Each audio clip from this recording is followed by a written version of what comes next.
And a relative of mine told me about a good dermatologist in Madrid. So I scheduled like a consultation with her. Was a really nice doctor. She told me like the same like for every PFS patient I've heard of. Like there's like a slight chance, like a 1-2% of possibilities that you can get like sexual side effects, but if you get off the drug, like if you got them and then you get off the drug, it should resolve.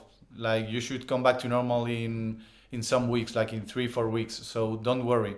So the first month I noticed like the first sexual side effects. I did get like the loss of libido. I remember it like the first weeks. And then in November 2022, well, it happened like a really bad domino effect. So the next month and a half, like I was really moody, like I was feeling very low. My sex drive was up. I was noticing like many side effects. So I decided stopping the drug. What happened when you stopped taking the drug? So the side effects were unbelievable, man. Like they were like 200% more intense than when I was on the drug. The anhedonia, the depression, the suicidal ideation, absolute loss of libido, like the erectile dysfunction, obviously. But I was scared. I was really scared because I wasn't the same person anymore. So how long have you been off the drug now? It's been about nine 9 months. months, 10 months. 9 months Yeah. right now. Yeah, 9 months And since the crash. what sort of impact has this had on your life then? Like a 360 impact. Like everything has changed. Like everything. My friendships. My right now in the professional area of my life. Like I'm off work. There's many plans that I like to do. Like before PFS in my previous self. Like to go on a dinner, to go on a party night, just the usual stuff that people my age do. I'm 30 years old. I was 29 when PFS came to my life, and just the normal stuff, the normal plans I used to enjoy a lot, those plans, and right now I can do it because I feel like a robot. And yeah, it changes everything because you can't share anymore many moments that you used to enjoy. And Mm. also Yeah. the romantic situations, when your body is not responding, and when you can't feel things, when you can't fall in love, even if they are like the people you love the most. uh, I don't feel things for them, and that's very difficult when you want to, yes, just to maintain people in your life, and just to build new relationships. It's very difficult when you are not able to feel things. That's when the suicidal thoughts come to my head. When you are put in a position when you can't enjoy life anymore and you can't feel things anymore, like almost everything becomes meaningless, because what's life Mm. without feeling things, you know? Welcome to the PFS Network podcast. My name is Mitch, and I'm joined today by Carlos. Carlos is from Spain and unfortunately has been dealing with persistent side effects as a result of taking the hair loss drug finasteride for some time. Thanks for speaking with me today, Carlos. Thanks to you, Mitch. Thanks for having me, really. So can you tell me briefly, when did you decide to take finasteride and why? Yeah, of course. It was like 2 years and a half ago. I was noticing that my hair was thinning and I was feeling pretty insecure about it. So, yeah, like I remember being one night with friends, like playing with Snapchat filters, and we played with the bald one. And yeah, they did it on me. Like like they took a photo of me, and I saw myself bald in the photo, and I was like, that's not really how I want to be, like in the next years. And also, my dad was bald, my granddad was bald, so I knew someday I was the next in line, you know. So yeah, I was pretty insecure about it, and a relative of mine told me about a good dermatologist in Madrid.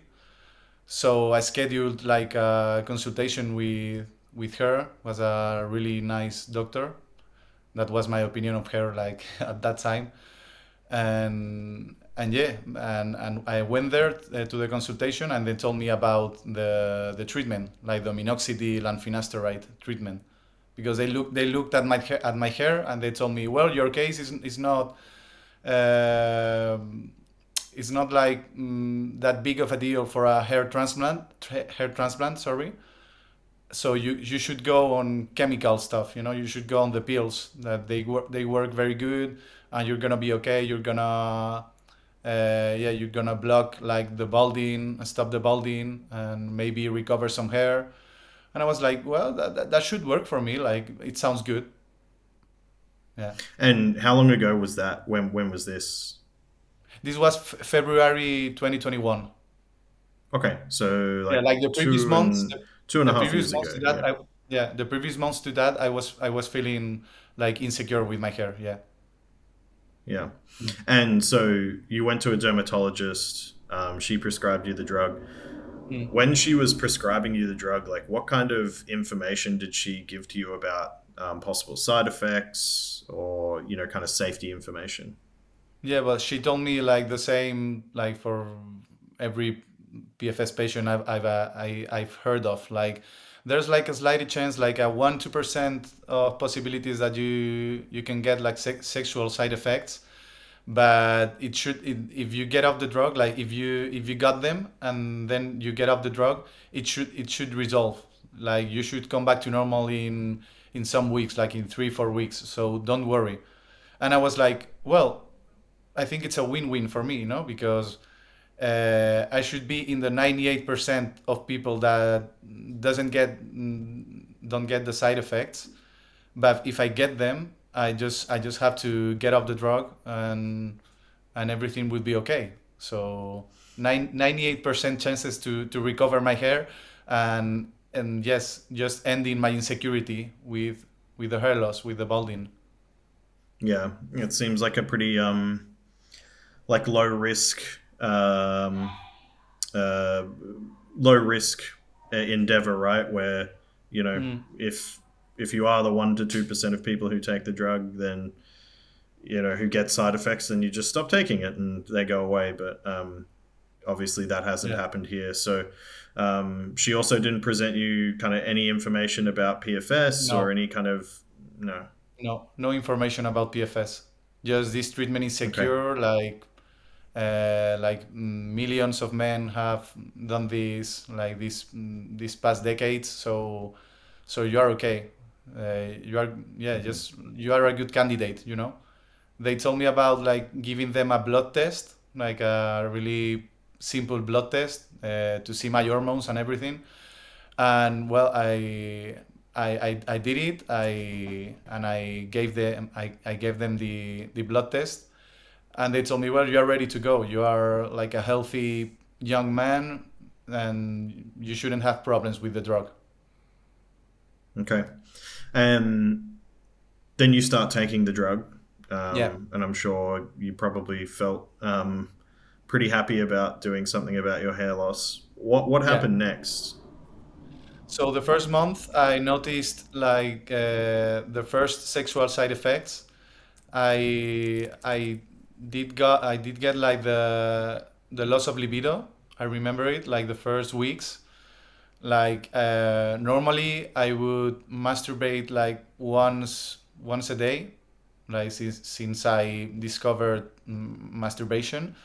And in that month, like the first month of treatment, I remember like jerking off one time per week, and I was feeling it. Like, I was thinking about it, like, how is it, like, how does not my body like ask me for more masturbations, because I'm not like this. But at the time, I wasn't like really worried, because I wasn't seeing anybody, like I wasn't on dates or any of that. So I just mailed the dermatologist. I mailed the dermatological center, and I told them about it. Like, my erectile functions are okay, but I'm feeling my sex drive is just going, yeah, down the hill. So what can we do? And yeah, they answered to me and they told me to reduce the dose at the time. Okay, interesting. So you reduce the dose, and Yes, this is my first like how dose. My first many dose how just many months in? yeah, yeah. Sorry. No, no. You reduce the dose, and then how long into taking the drug was all of this happening? Sorry. Like, you mean the side effects? So how? Yeah. So like when you started reducing the dose, how long had you been taking the drug for at that point? Like with the new dose, like, one more month. You know, like my first dose was half a milligram, Hmm. and then I got the libido side effect, and then they told me, okay, so you're gonna cut the 0.5 milligram dose into 0.25, like a quarter of a milligram. And with that dose, um, I was with that dose like one more month, and my libido came back with a new dose. And then they told me, okay, are you ready to increase again? And then my body was okay. Like the next months, we keep increasing the dose until a point when I was buying the 5 milligram dose, but cutting it in four parts. So Hmm. in a period of maybe 6 months, I went to 0.25 to 1.25 milligram, and it was Okay. okay. And No side effects. okay. Um, when did you notice that something wasn't right then? Yeah, so I went with that dose, with that permanent dose, the 1.25 milligram, until November 2022. So it was like a year and a half of treatment, of no side effects. My life was cool, my body was okay, no issues at all. And then in November 2022, well, it happened like a really bad domino effect, because normally, like when I run off of finasteride, like when I didn't have like more pills, like the center sent to the pharmacy like a paper, like the I don't know what's the name in English for that paper, but the paper of who allows the Prescription. pharmacy to get me the pills, Hmm. Yeah, to like a give me the prescription. pills. Yeah. The prescription, yeah. So yeah, everything was right. So I went to the pharmacy because the dermatological center already sent the prescription, and they gave me finasteride 5 milligram, but a different label. A different label of 5 milligram finasteride. And when I got home, I noticed that the shape of the pills was different. Okay, because I used to cut like in four parts, like the circular ones, and these ones were like more difficult to cut in four parts.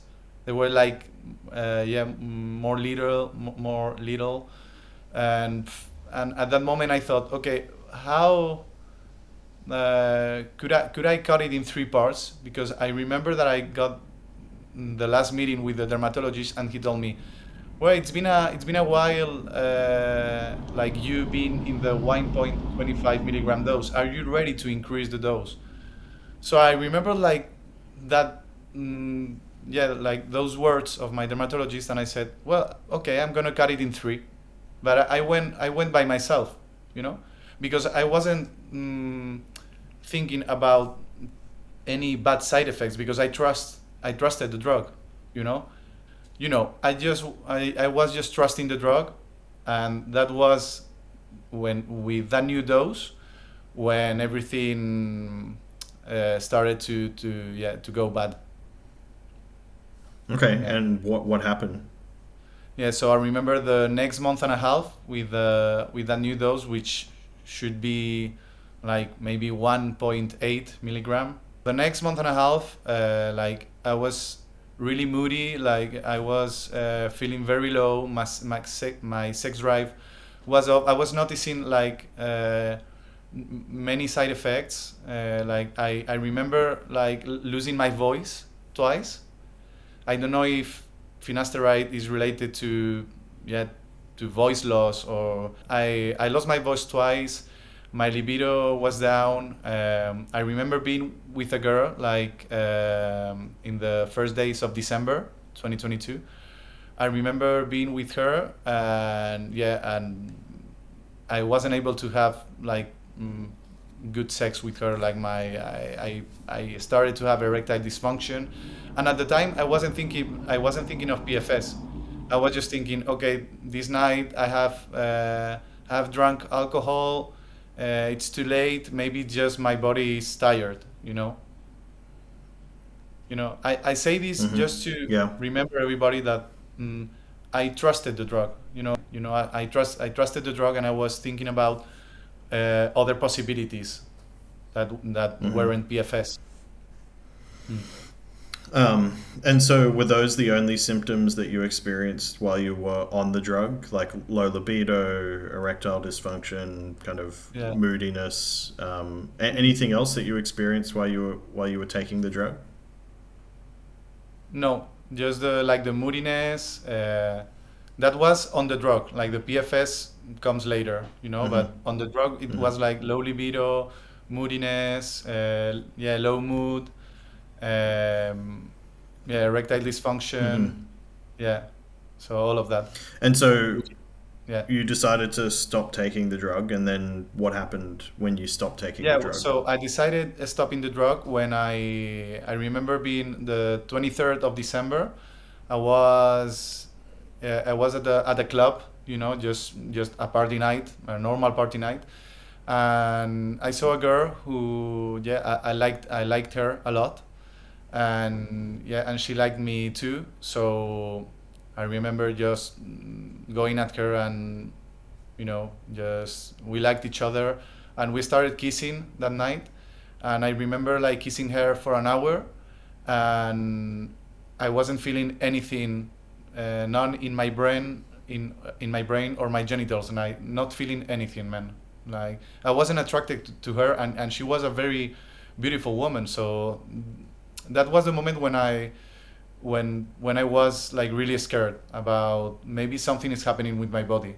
Like the previous times that I got side effects, that I noticed side effects, I wasn't thinking about finasteride, but when you're kissing a beautiful girl for an hour, and you can get an erection, and you can get aroused, and you are kissing a tree. When you've experienced that, yeah, you start to think about finasteride in my case. Mm-hmm. And that And was a what moment happened when you I yeah mailed what the happened when you stopped taking the drug? so the side effects were unbelievable, man. Like they were like 200% more intense than when I was on the drug. Like the depression hit me so bad. Like I started with the suicidal ideation, but and it was crazy because I have lived like many bad experiences in my life. I've lost my father 6 years ago. I got bullied when I was a child, and neither of those times I had suicidal ideation. I could be sad, but I remember the first month of the drug, like having some really creative ideas about how to kill myself. Really creative things. And the erectile dysfunction, obviously low libido, and it was horrible because the girl that I met that night, the first month of PFS when I came out the drug, I had dates with her. You know, Mm-hmm. I went on some dates with her, and nothing changed. And it was a girl that I really liked. I really liked that girl. That girl, like it was almost the girl that I was. I was waiting for a person like her for many years to like many have my partner of a long-term relationship, and just to have this PFS stuff coming right on me when I meet like a really special person, it really hurt me because I wasn't able Mm-hmm. to be myself. I wasn't myself, you know. In a Mm. normal situation, if I kiss Um, a girl for an hour, I would want to have sex like that night, Like of it's course, crazy, yeah, man. yeah, of course. So Mm. when you first came off the drug, you said everything got way worse for you, like 200% Yeah, worse. But yeah. did that happen right away? Did you feel any periods of like feeling better initially, or was it you just came straight off the I had drug and things were I had one terrible? day, yeah, when I came off the drug, the first days were horrible. Like I remember having a video chat with a doctor, with a neurologist, and he told me like, you should be okay in some days. And I remember receiving a mail from my dermatologist, and she told me the same. Like, don't worry, Carlos. In 3 or 4 weeks, you're gonna be okay. But I was scared. I was really scared because I wasn't the same person anymore. Like I was, yes, like a robot. I don't know how to explain it because it's so hard and so tough. But yeah, it was. I had like just one day of feeling good. I remember like the fourth day came in off the drug. The fourth day after, I felt okay. But then the next morning, I think at that night, the night of the fourth day that I was feeling okay, I think I had the crash that night Mm-hmm. because I Yeah. So remember the next morning like waking up like in the shittiest way ever. mm, Like my pennies, the shrinkage, and the you say it like that, no? The shrinkage, no, mm-hmm, mm-hmm. the lowest mood ever, like the depression, everything was hitting me. It was horrible, man. Yeah. Yeah. So can you describe for us just all the symptoms that you experienced when you first came off the drug and everything got worse for you? So yeah, the anhedonia, the depression, the suicidal ideation, absolute loss of libido, like the erectile dysfunction, obviously, but the loss of libido, I was pretty concerned. Not just because I was meeting that girl, because I was at that point I was worried about my future, like how it's gonna be with my next relationships, or the next times that I meet girls, or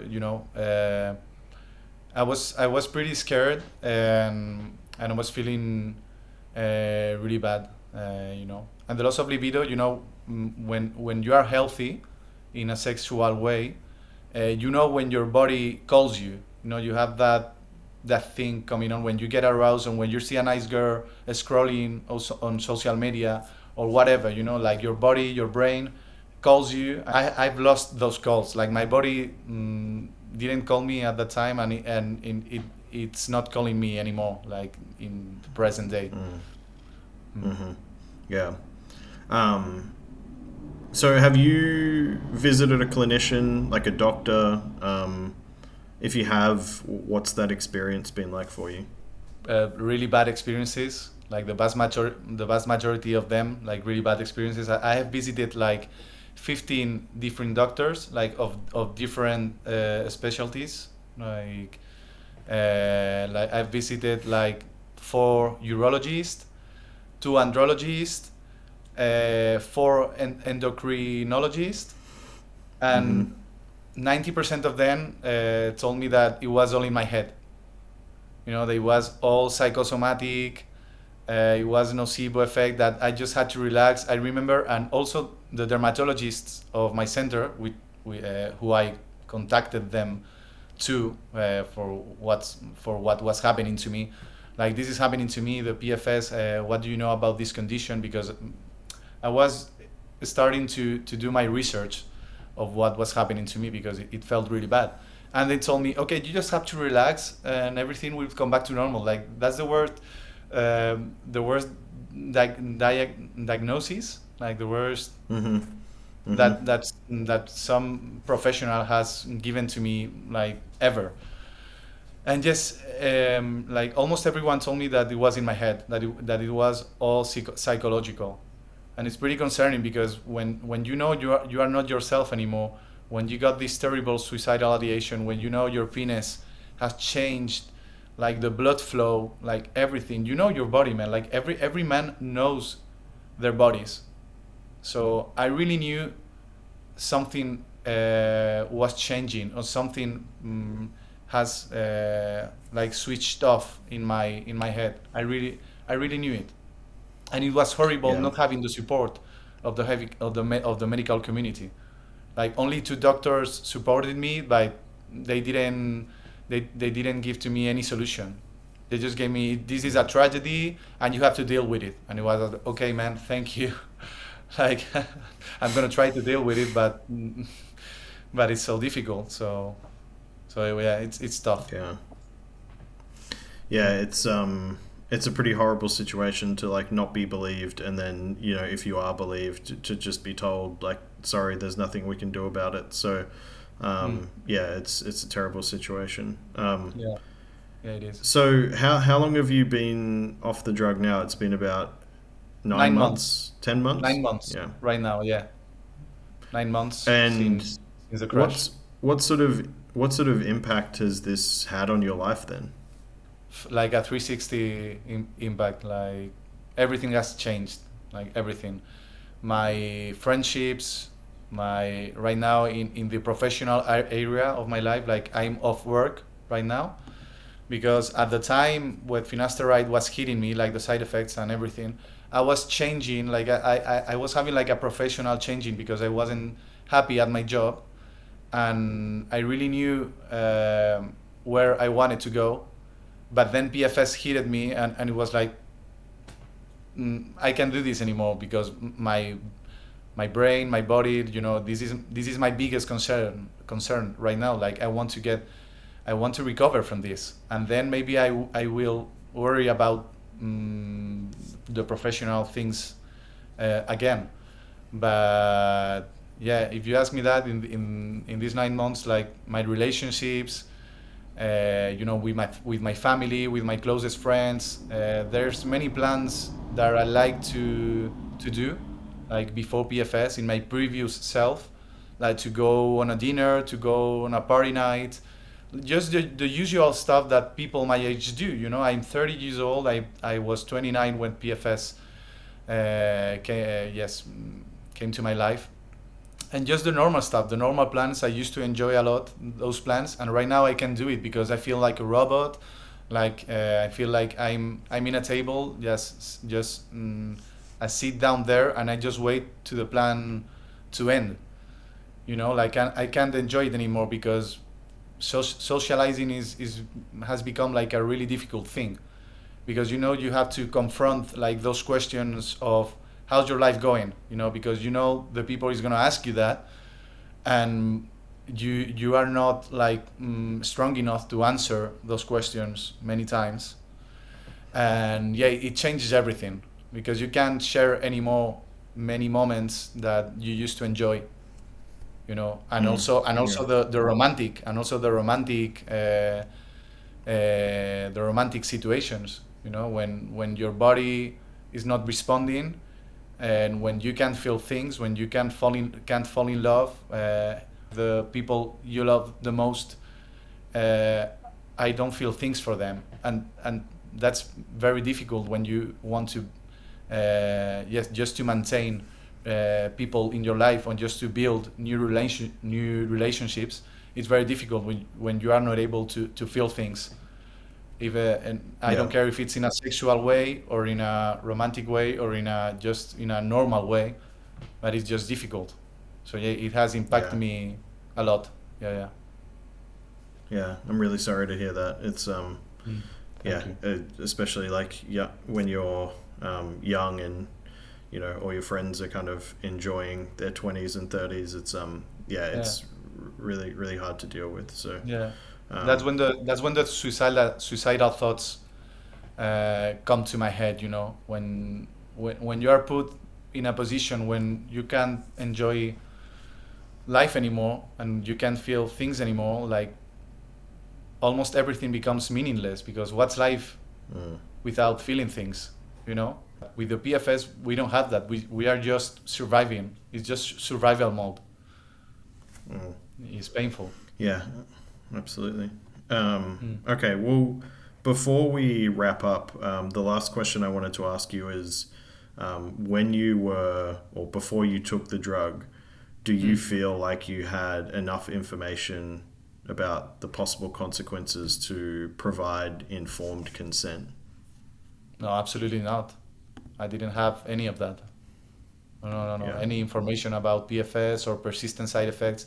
Even if the papers, if you read the papers of in the box of finasteride, and you see like the side effects part, there's like at least in Spain, you know, in the Spanish finasteride, when you read the paper, you can see like there's like slight chance of permanent side effects, but there's they don't put like a percentage. They hasn't like they hadn't put it like in the papers. But I don't care about the papers, because it's the doctor, the person who has to yeah, who has to tell you all of those things, because Yeah, it's totally reasonable to, especially as like a young person, to think that like you're like a healthcare professional will just consult you about any possible yeah. major risks, right? And that's Hmm. clearly not happening here. So, Yeah. yeah, certainly doesn't go far enough. Mm. Um, okay, well, I really appreciate you talking to us today. I'm really sorry that all of this has happened to you, but thank you for your time. Thank you very much, Mitch. Thanks, Carlos.